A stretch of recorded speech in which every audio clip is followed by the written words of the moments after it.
আসসালামু আলাইকুম। আশা করছি সবাই ভালো আছেন। আলহামদুলিল্লাহ, আমরাও ভালো আছি।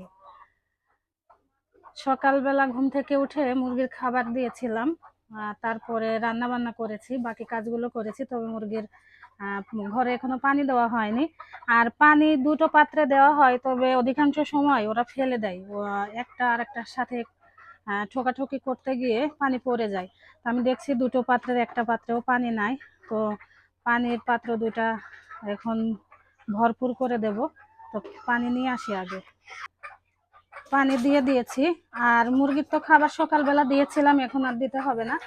আর দিনের বেলা পানি সকালবেলা পানি একবার দিলেই হয়। আর খাবার দুবার দিই, এখন একবার দিয়েছি, মানে কিছুক্ষণ আগে।